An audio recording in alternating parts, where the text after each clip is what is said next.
Hello guys. I hope आप सब लोग अच्छा होता होगा। देखो, आज का हम लोगों का टॉपिक है International Court of justice. International Court of justice ने ऑर्डर दिया है कि रशिया को रुक जाओ और वार मत करो। ठीक है, एग्जैक्टली अभी इंटरनेशनल कोर्ट ऑफ जस्टिस ने क्या बोला है वो हम लोग देखते हैं।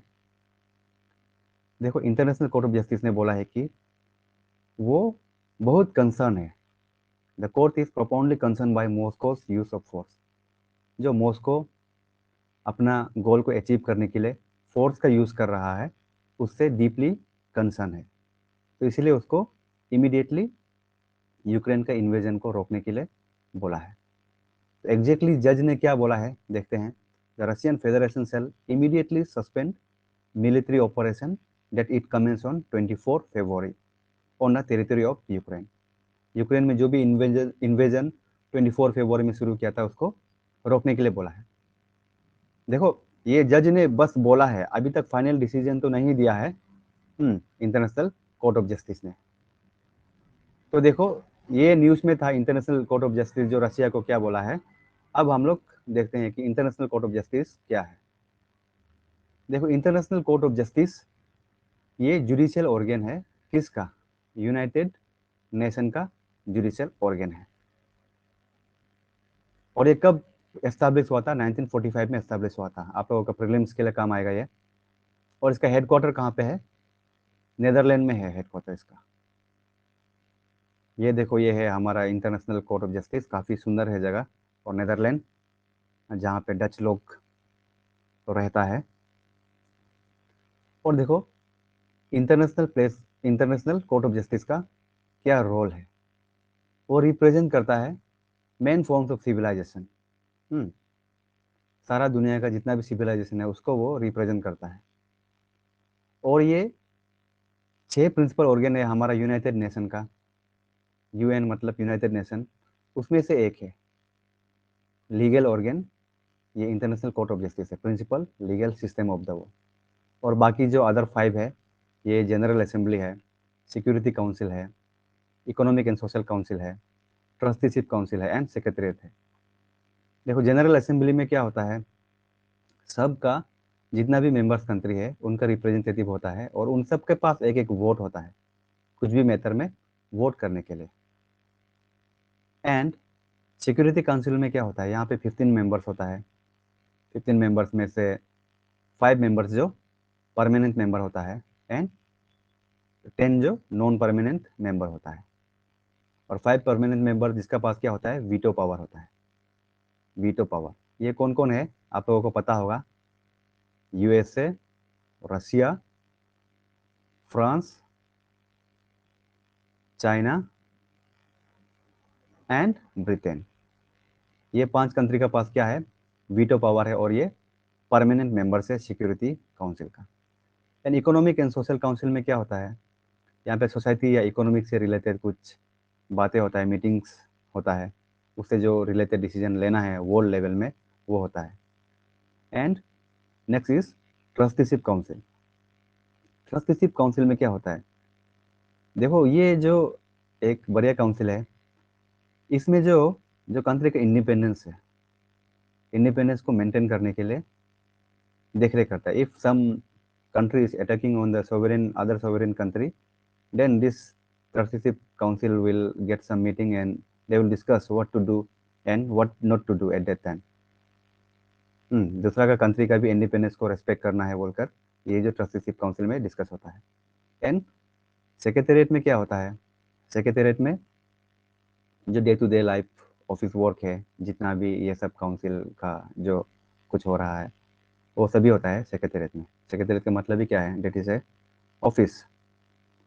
चलो, और इसका जुरिस्डिक्शन कहाँ तक है इंटरनेशनल कोर्ट ऑफ जस्टिस का। देखो, इसका जुरिस्डिक्शन वैसे तो पूरा यूएन का जितना भी मेंबर है, अराउंड 200 कंट्रीज, वो पूरा 200 कंट्रीज में इसका जुरिस्डिक्शन है। लेकिन वो ऑटोमेटिकली अपना जुरिस्डिक्शन वहाँ पे एक्सरसाइज नहीं कर सकता है। कोई भी डिस्प्यूट में कुछ भी डिस्प्यूट होगा कि हम वहाँ पे जजमेंट देगा, ऐसा नहीं कर सकता है। उस डिस्प्यूट के लिए एक दोनों पार्टी को एग्री होना पड़ेगा। दोनों पार्टी को एग्री होना पड़ेगा मतलब सपोज इंडिया और पाकिस्तान के बीच में कुछ झगड़ा हो गया, पाकिस्तान और इंडिया, जैसे कि हम लोगों का कुलभूषण जाधव के बीच में कुछ झगड़ा हो गया था, इसने फांसी का सजा सुनाया था और ये इंडिया ने काफ़ी उसको खींच के ले गए थे इंटरनेशनल कोर्ट ऑफ जस्टिस में।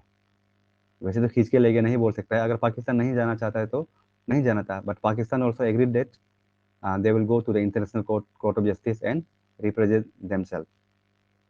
तो वहाँ पे गया, तो यहाँ पे दोनों पार्टी, मेन बात जो क्या है, दोनों पार्टी एग्री होना है इंटरनेशनल कोर्ट ऑफ जस्टिस में जाएगा बोलकर। तो एक बार वहाँ पहुँच जाने के बाद जजमेंट जो देता है इंटरनेशनल कोर्ट ऑफ जस्टिस वो फाइनल जजमेंट होता है।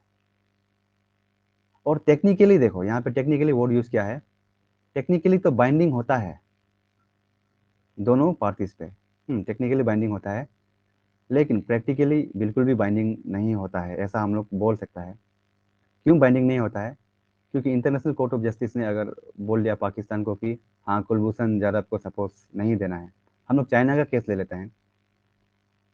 चाइना का केस में क्या था, साउथ चाइना सी का केस में, साउथ चाइना सी, उसमें बोला था कि आप साउथ चाइना सी से अपना पूरा नेवी पावर को वहां से हटा लो, लेकिन चाइना ने नहीं हटाया इंटरनेशनल कोर्ट ऑफ जस्टिस का अगेंस्ट में।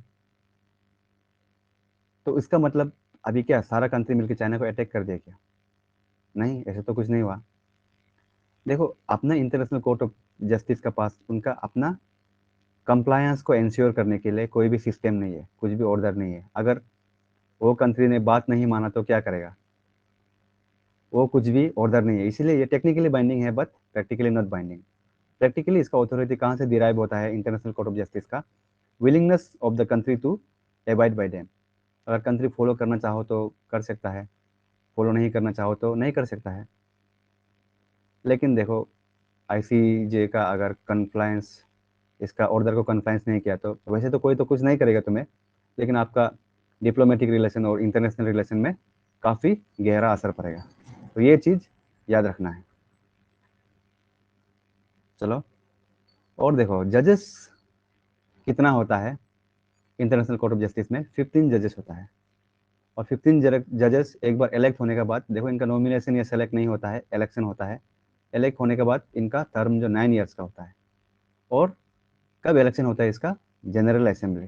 कहाँ पे होता है? जनरल असेंबली में होता है और सिक्योरिटी काउंसिल में होता है। जनरल असेंबली में सारा मेंबर होता है, let's say approximately 200 countries, and security council में 15 members including the permanent and non permanent. ये दोनों साइमल्टेनियसली वोट करता है बट अलग अलग से। सिक्योरिटी काउंसिल में अलग से वोट होगा एंड जनरल असेंबली में अलग से वोट होगा। तो इलेक्शन कहाँ पे होता है? वो यूनाइटेड नेशन का हेडक्वार्टर में होता है। और कब होता है? During the annual United nation general assembly meeting, तब होता है। अभी देखो, इलेक्शन तो हो गया इसका, लेकिन a third of court is elected every 3 years. इसका मतलब क्या है? हर हर 3 साल में, हर 3 साल में इसका जो 1/3 मेंबर है, 1/3 मेंबर रिटायर होगा। मतलब 15 जजेस है, 15 जजेस में से रिटायर होगा हम लोग नहीं बोल सकता है, रिप्लेस होगा। 15 जजेस में से 5 जजेस, जो 5 जजेस का एवरी 3 ईयर्स में क्या है इलेक्शन होता है, मतलब 5 जजेस निकलेगा और नया 5 जजेस वहाँ पे आएगा। और प्रेसिडेंट और वाइस प्रेसिडेंट, इनका भी टेन्योर 3 ईयर्स का होता है एक बार इलेक्शन होने के बाद। और अभी प्रेसिडेंट एंड वाइस प्रेसिडेंट कौन है इंटरनेशनल कोर्ट ऑफ जस्टिस का? आप लोग हमको काइंडली कमेंट करके बताइए, कमेंट में बताना है। तो जो प्रेसिडेंट एंड वाइस प्रेसिडेंट है वो फिर से अपना री इलेक्शन के लिए भी एलिजिबल होता है। चलो, अगर आप लोगों को कुछ नॉलेज मिला ऐसा लगता है तो kindly like and subscribe and share कर दीजिए। Thank you.